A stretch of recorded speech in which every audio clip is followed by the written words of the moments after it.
We'll chant prayers to invoke blessings. Om Ajnanatimirandhasya Jnananjana Shalakaya Chakshurun Militam Yena Tasmai Shri Gurave Namaha. Shri Chaitanya Manobhishtam Sthapitam Yena Bhutale Swayam Rupa Kadamayam Dadati Swapadantikam. Vandeham Shri Guru Shri Yuta Padakamalam Shri Guru Vaishnavamscha Shri Rupam Sagrajatam Sahagana Raghunathan Vitam Tam Sajivam Sadvaitam Savadhutam Parijana Sahitam Krishna Chaitanya Devam Shri Radha Krishna Padan Sahagana Lalita Shri Vishakha Vitamsya He Krishna Karuna Sindhu Deenabandhu Jagatpate Gopesha Gopika Kanta Radha Kanta Namostute Tapta Kanchana Gaurangi Radhe Brindavaneshwari Vrishabhanu Sute Devi Pranamami Hari Priye Vancha Kalpatarubhyasya Kripa Sindhu Bhaivcha Patitanam Pavanebhyo Vaishnavebhyo Namo Namaha Namo Vishnupadaya Krishna Presthaya Bhutale Srimate Bhakti Vedanta Swami Iti Namine Namaste Saraswate Deve Gaurvani Pracharine Nirvishesha Shunyavadi Paschatya Deshatarine Jai Shri Krishna Chaitanya Prabhu Nityananda Shri Advaita Gadadhar Shivasadi Gaur Bhakta Vrinda Hare Krishna Krishna Krishna Hare Hare Hare Ram Ram Ram Hare Hare.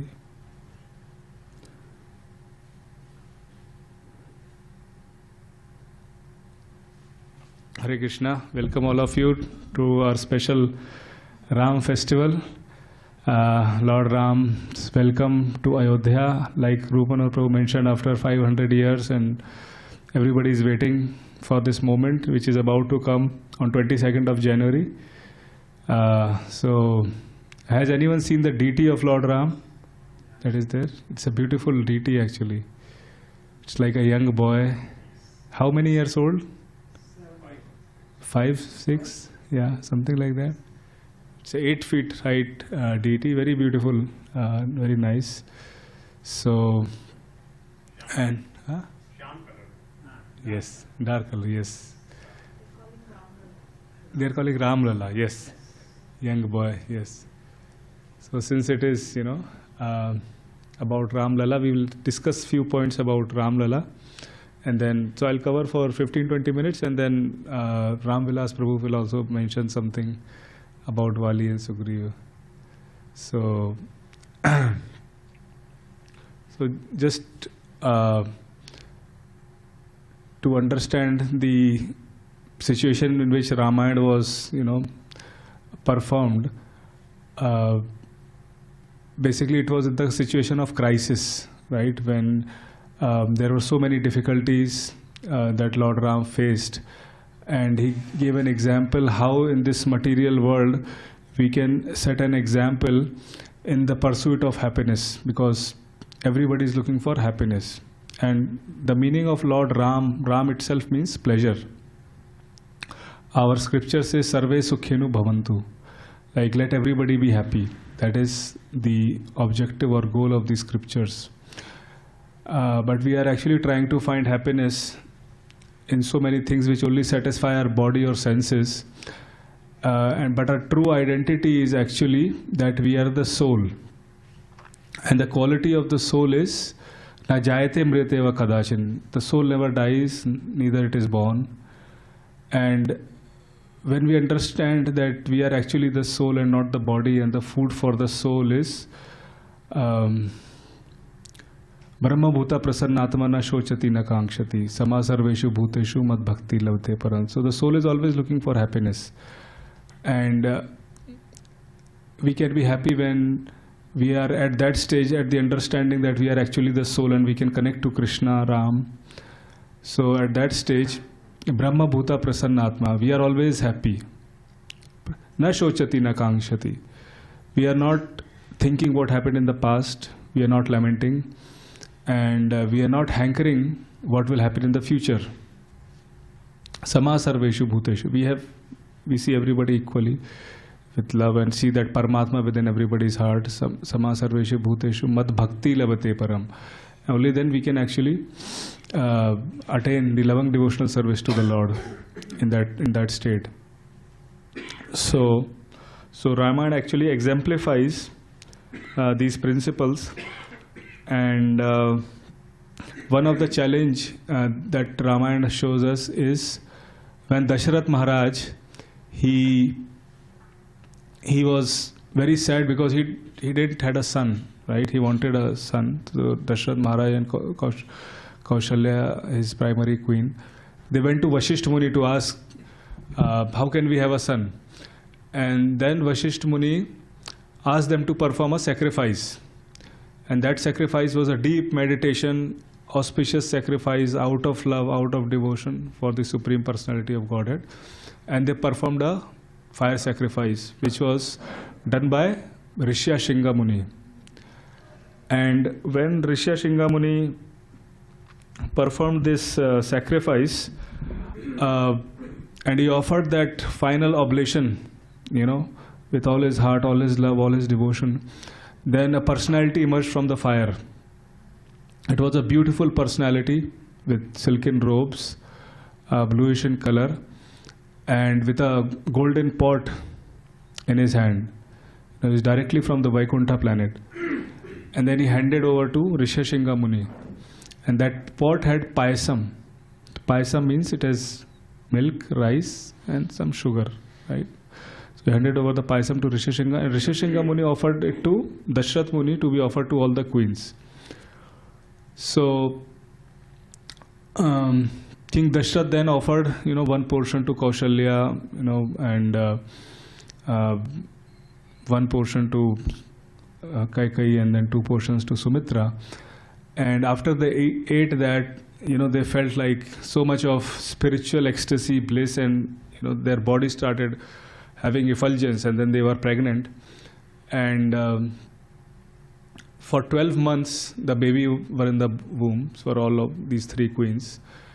And as we know, from Kausalya, Lord Ram was born, the Supreme Personality of Godhead, Lord Ram.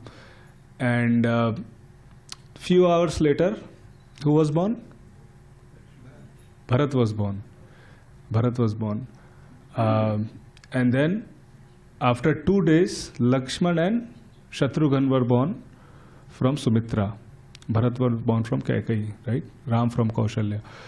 So, after they were born, obviously, Lakshman always liked to be with Lord Ram, and he always served Lord Ram, and Shatrughan always wanted to serve Bharat. So, as these boys grew up, they were like 15, 16 years of age. Then one day, what happened is Vishwamitra Muni came. So when Vishwamitra Muni came to the kingdom of Dashrath, everybody welcomed him, because Vishwamitra Muni is a great sage. He used to actually live in the Himalayas.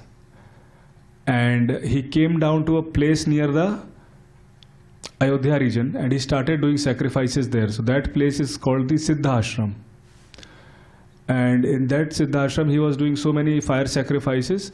But these were 2 demons, Subahu and Marish, who were causing disturbance. They were throwing like blood and bone and disturbing these sacrifices. So Vishwamitra Muni came. Although Vishwamitra Muni is so powerful, he could have killed them. But he just came because Lord Ram had a purpose, and that purpose is obviously Paritrāṇāya sadhūnām vināṣāya ca duṣkritam dharma samsthapanārthāya sambhavāmi yuge yuge. So he came to establish religion, to kill the miscreants, and to exchange loving devotion with the devotees. So, and to establish religion also. So that is the reason he came. And even before Lord Ram was born, Brahmaji and all the demigods came to the Lord in Vaikuntha and said, Vishnu, they said that we are so worried with this Ravan, we need something, we need you to descend to earth so that Ravan can be killed. And then Lord Vishnu said, yes, we will do it. and all of you have to descend. So all these demigod, Devi, Devta, they actually descended as vanars, as monkeys. And he said, all of you will have your full strength and full powers and full lives so that you can fight with me against Ravana.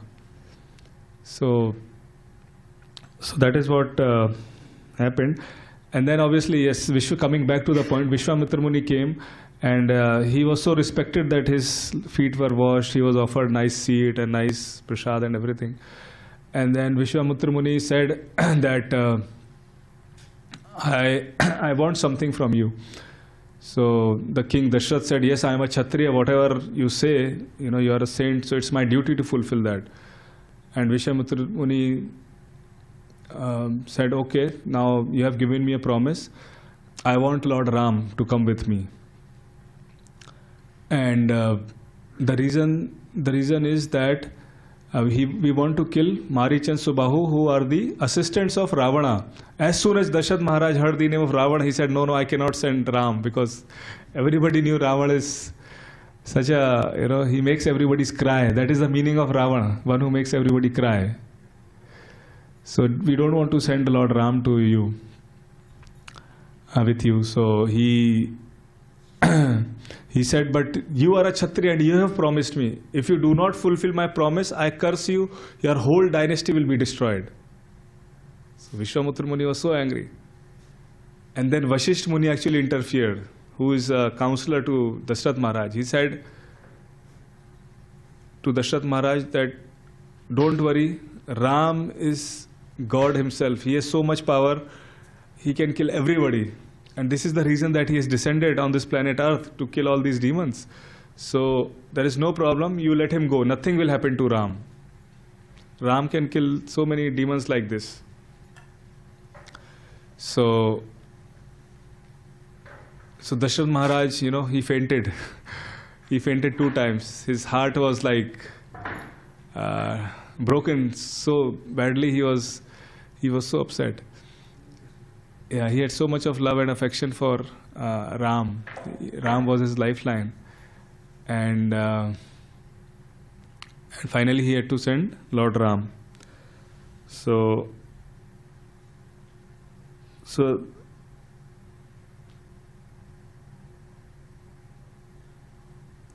I just want to maybe pause here, just this part of the story, till Ram was there, 16 years old.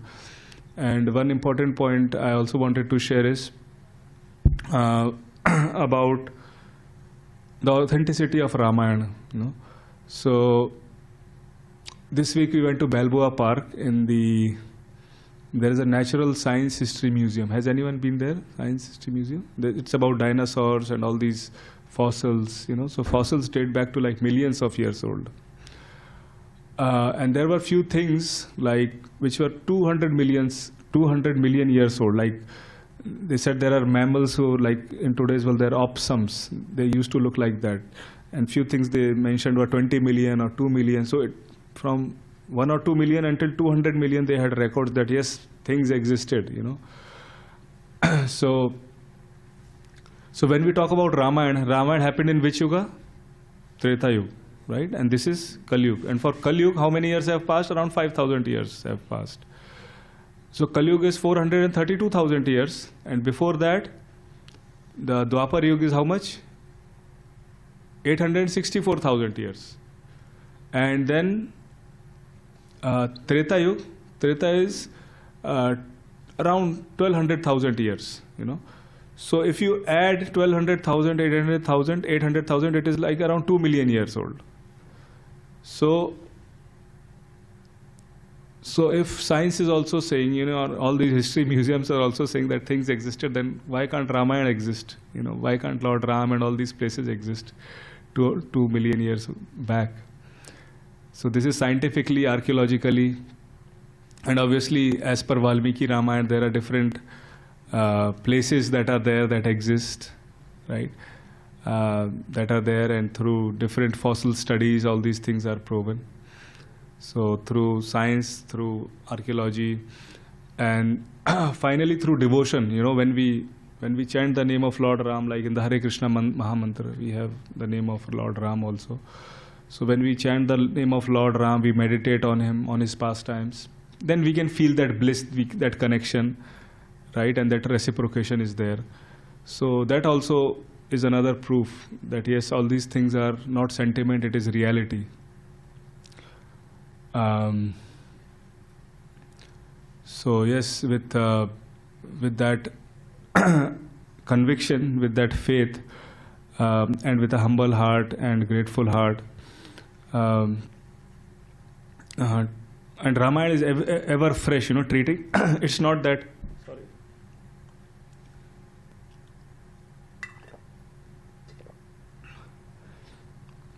It's not that once we hear Ramayana it is old. It's not like that. It's always fresh. Whenever we hear, we'll find something new in that, some new lesson that we can apply in our lives.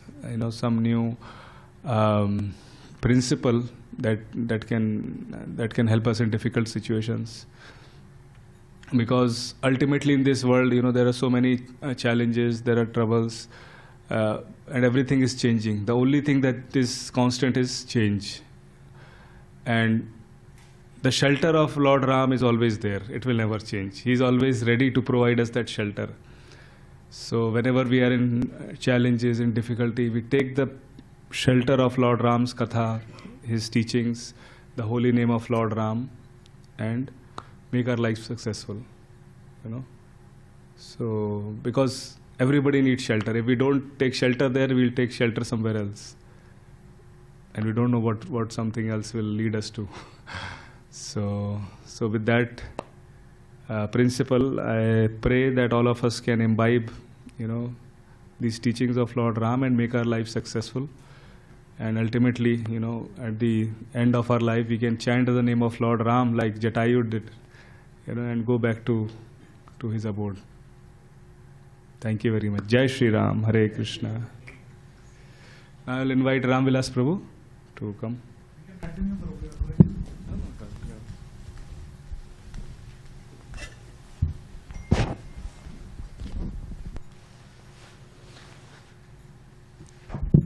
Hare Krishna. Thanks. Thank you, Gaura Keshava Prabhu, for giving us very nice jewels of wisdom from Ramayana. So these are just like some sporadic collections of our thoughts regarding the glories of Lord Ram and Ramayana, especially because of the opening of Ram Mandir in Ayodhya. So in the lines of the words of Srila Prabhupada, our founder Acharya, so why should we celebrate temple openings? Why are there like temples basically? So Prabhupada tells very nice point. Why should we open temples? And we all work towards opening more and more temples and inviting more people, so on and so forth. So what is the Shastric basis behind this is, Srila Prabhupada tells every temple of Lord Hari gives 5 things. One is Krishna Siksha, Krishna Prasad, Krishna Naam, Krishna Darshan, and Krishna Seva. These are the 5 things that are needed for jivas to perfect our own being and then go back to our destination, whatever that we came from. So, any temple gives us first education about what is God, who am I. So there are some questions in the introduction of Bhagavad Gita we saw. Like there are some things which we cannot come to a conclusion by scientific studies or by speculating about the nature of our being and so on.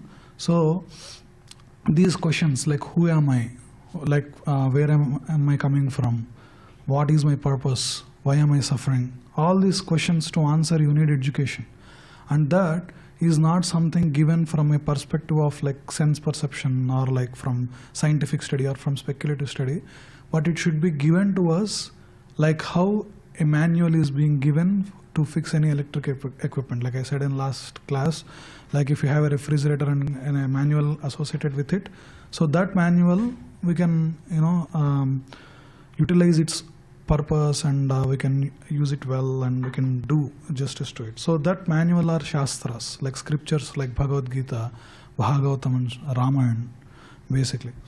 So whatever we are hearing in Bhagavad Gita about like the nature of God, there are 5 themes of Bhagavad Gita: Ishvara, Jiva, Kala, Karma and Prakriti. So the nature of God, the nature of Jiva, what is time, what is Prakriti, what is the nature, and what is Karma, like why am I here, why am I suffering, like why am I even being blissful also in this world. So all these questions are given. So the education about like what is God and who that God is, this all is presented in Bhagavad Gita. And these scriptures, like especially Srimad Ramayana, gives us the practical, proof of like how these principles are being applied. Not only about God, even about like how if you are subjected to these, subjected to our weaknesses in terms of like lust, anger, greed, and how we will go in a downward spiral and will lose the essence of our life. These principles which are taught in Bhagavad Gita, we can actually see from the lives of some characters that are given in Ramayana very well. So we will do a course on like a series on Ramayana later on. So like after this Gita series, Gaura Keshava is planning for a Ramayana series as well. We'll go into more depths about like what these characters do and so on. So there is one small thing I will share in continuation with Gaura Keshava what he said. Especially Gaura Keshava said one very nice point. Ravana means who takes pleasure in seeing misery in others. So actually you will be surprised at how introduction of Ravana gives in Ramayana. This fellow, once he will be in his court where all the courtesans appear, and then there will be one visitor who visits the garden of Indra, and then he comes to the courtyard of Ravana. And then he stands in the courtyard and he says, Ravana, I visited this nice like garden.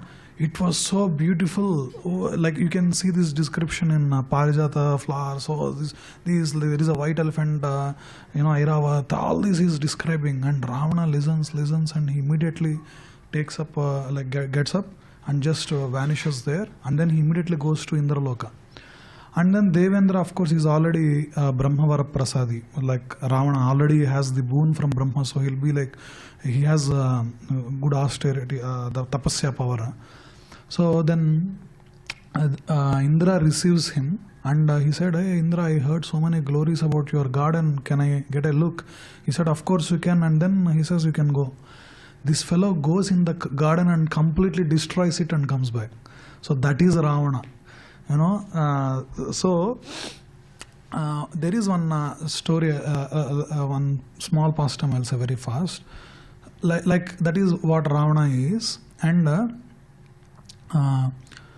there is one verse I heard which is very famous. Anyone who has introduction to Ramayana hears this verse very often. It's Ramo Vigrahavan Dharmaha Sadhuhu Satyaparakramaha Raja Sarvasya Lokasya Devana Maghavaniva. That's what it goes. When you are hearing this verse, you hear like Ramo Vigrahavan Dharmaha. Rama is a personification of Dharma. When you are hearing this glorification of Ram, you think like this is composed by some great rishi or like some great devotee or so. But like just few minutes back, Gaura Keshava said about 2 demons in Vishwamitra's Siddhasrama, which comes and disturbs his yajna, Maricha and Subahu. So one of the brothers, Subahu, dies in that war, but Maricha, Ram hits an arrow and he will be thrown 1,000 yojanas ahead, like far. And from then, Maricha will be living in fear. So, like he is so fearful that if anyone says the word Ra, then he immediately runs because he thinks that they'll complete with Ma and then Ram will come there. So he is completely in absorption of Ram out of fear that like this sloka is said by him when Ravana comes to him to like sketch a plan to abduct Sita.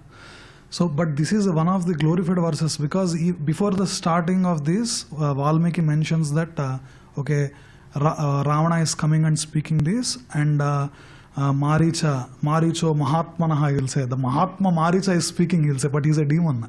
The reason is because he is in the absorption of Ram, and then he spoke this verse. So, like the glories of Lord Ram are innumerable. When we heard like Ramo Vigraham and Dharma, there is one small pastime which says that Ram always chooses the path of righteousness, no matter how much material discomfort Ram faces. You know, even like the whole Ayodhya is there are the arrangements of his coronation going, and then midnight, like he was said that okay, you have to leave everything and go. Kaikeyi comes and say. Then he is like without any attachment towards kingdom and all, because that's the will of his father. That's what Kaikeyi says, and that's what makes Kaikeyi is also very happy. Kaikeyi and Ram has a very good relationship. Actually, only that unfortunate that 2-3 days time. Other than that, like Kaikeyi loves Ram so much, and she even realizes the mistake after he was sent back. So Lord Ram. That's what I'm saying. So any material comfort he takes, but he always chooses dharma. One small pastime which I'll say and will conclude today is about Sugriva and Vali. There are two brothers, Vali and Sugriva. They both are Vanaras. So there is some background story. What happens is basically Vali goes and fights these two demons, Dundubi and I forgot the other name. So Maya Dundubi, I think. Maya and Dundubi, something like that. So while fighting, he goes into a cave, and then from inside cave they fight for like so many months, and then the you hear like loud noises, like that war cries they hear, and a stream of blood comes. Sugriva will be in the other side of the cave, and he thinks that Vali is dead in that war, and because he's afraid of that demon coming out and creating more problem to his Kishkinda people, he covers it with a rock and goes back. But Vali misunderstands that Sugriva is in mode of obtaining kingdom, and that's why he's doing this, and he has this grudge, and he comes back and he has this war. He throws Sugriva out of the kingdom, and so what he does is Sugriva will be chased by Vali throughout the earth, but because of some previous misdoing by Vali, he'll crush a demon and he'll throw those bones at the ashram of some Maharshi, and he curses that if whoever through this, if he enters this, that is Rishamukh Parvat, whoever enters this, he will die on spot. That's why Vali cannot enter Rishamukh, and that's where Sugriva will has his staying there. What I'm saying is, so like how I said about Ravana going and destroying the garden of Indra, Ravana in another instance hears about Vali also through one person. He says Vali has a boon from Brahmadev that anyone who has a war, a duel, then he will definitely lose, because Vali has this support from Brahmadev. Then Ravana, you heard like how he is this kind of very different character. He wants to somehow defeat Vali. So Vali has this habit of doing Gayatri. They do right, he does it 3 dhams, like how they do Char Dham Yatra. Like that he chants Gayatri in 3 dhams. So he flies to another one like that he does. So this Ravana, like he has this powers, right? Out of one power, he turns into a creature like a housefly or something. And when he's doing Gayatri, so his point is he'll come and disturb Vali, and he will lose power because he's doing offense to the demigods or something. So whenever he is coming and is about to scratch his back, then Vali catches him with his tail, and this is to show how powerful Vali is. And then out of that, like he goes to all the tirthas, like all the sacred ponds, and then he immerses Ravana in each of those ponds, like that, and then like he completely crushes his pride, and then he leaves. So he, in the middle, he sees also like there will be Ravana will be like having 10 heads. He thinks it's another creature with 10 heads and so on, and like that he'll do. So why I'm saying this is, if Ram, comes to Vali and extends his friendship with Vali, then if Vali whistles, Ravana will bring Sita back and give to Lord Ram, and he will actually offer obeisances to Vali and leave. Because Ravana is extremely afraid of Vali, and because he has he knows the strength of Vali. But Ram didn't do that. That's a shortcut path he can take.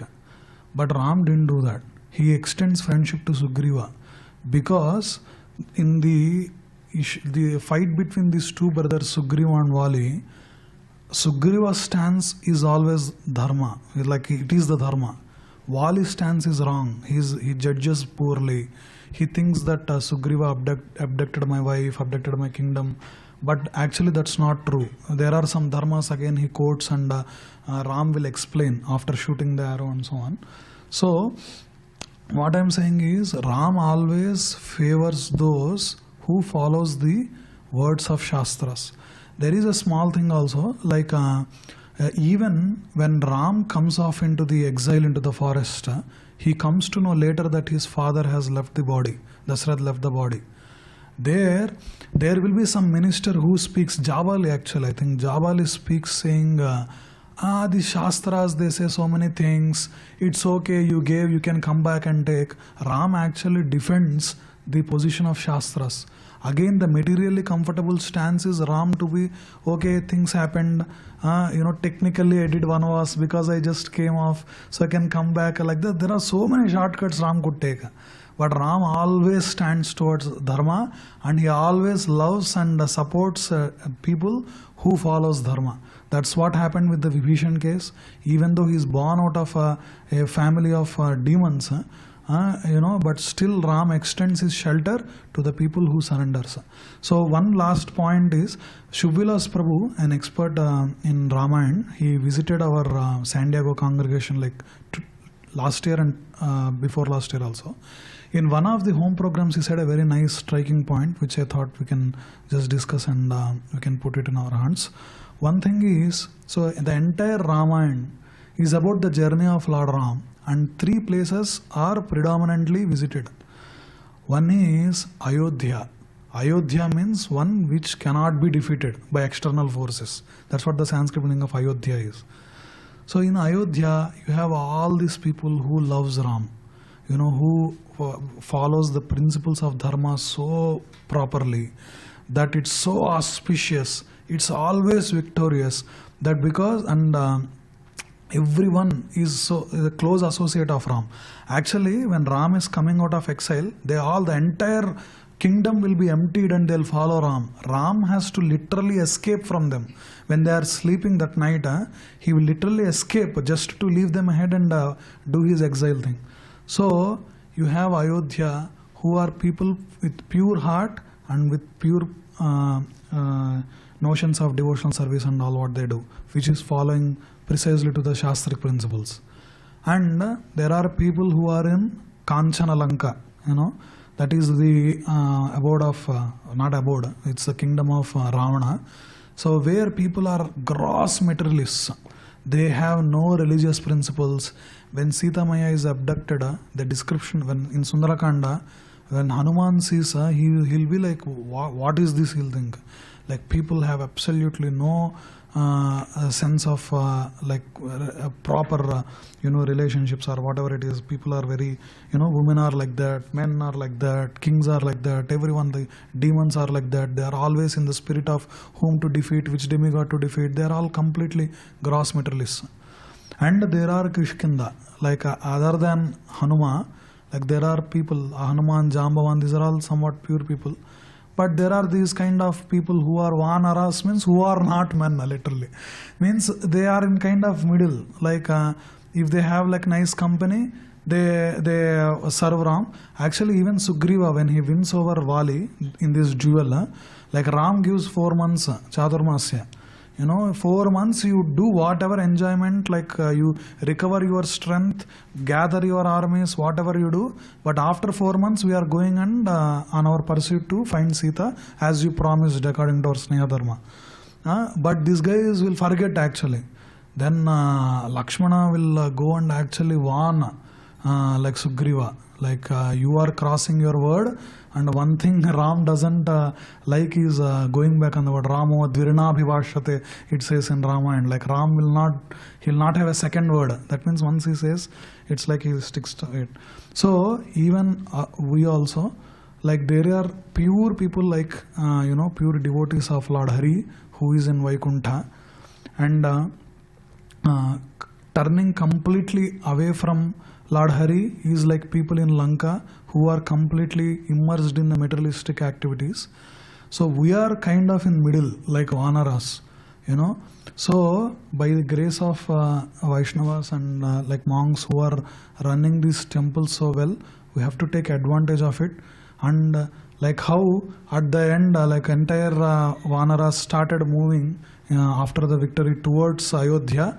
So that is what we are also supposed to do. So with whatever the time that we are there in our jobs, duties, responsibilities and so on, we should have some quota towards Lord Hari. And like the Yuga Dharma is to chant the name of Lord Ram or Lord Hari. Like Hare Krishna, Krishna Krishna, Hare Hare, Hare Ram, Ram Ram, Hare Hare. This is the Maha Mantra that is given to us. And it takes exactly 7.5 to 8 minutes to sit and chant this. Like if you don't have a beads like mala, you can do it on your fingers also. Like you can start from here and then like you do until here, you get like 10 or something like that. And like that you can count 108. If not, like you can just do like this 3 4s 12 you will have 12 9s 108, right? So 9 times if you do, you will get 108. So so like that, even on your hand you can do, wherever you are there. If you are in a commute, you can do it. So just like whatever school of thought is, this is the Yuga Dharma given in Kali Santarana Upanishad. When Narada goes and specifically asks Brahmadev, what are the people of Kali supposed to do? And this is the prescription that is given to us. So we have to utilize this and move from Kishkinda or Lanka towards Ayodhya. That is the duty of a living being. That's all for today. Thanks for joining us. Tomorrow there is a Sunday feast program in our temple. So Govardhan Prabhu will also speak on Rama Katha. It's a 1 hour lecture, very nice. He's an amazing devotee. He's an amazing Vaishnava as well.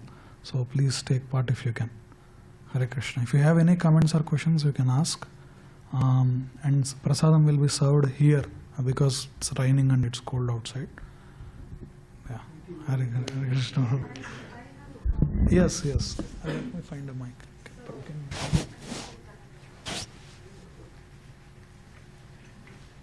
Yes, Mataji.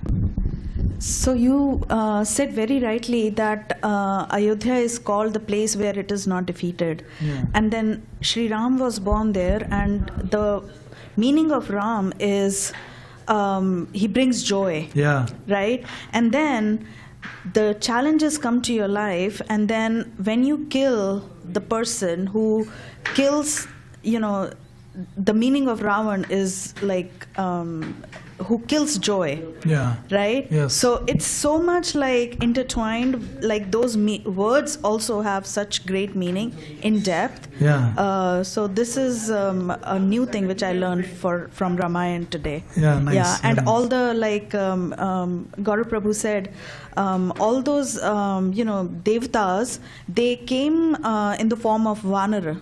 Yeah. So that is like the energy. So a person who is joyous, he takes the energy from people, they all work together to kill the demon, to kill the external negative force, and then they come back to the place where they cannot be ever defeated. So, yeah, very nice. Yeah. So that is what. So when Lord comes, his associates also come, like how Vanaras came, and participate in the mission of Lord. So like that, we can also take part in whatever the services that temple does also, like I said, and perfect our life, like how Vanaras did. Very nice one. If anyone wants to share anything, you can. You're good? Yeah. Okay. Srila Prabhupada ki jai.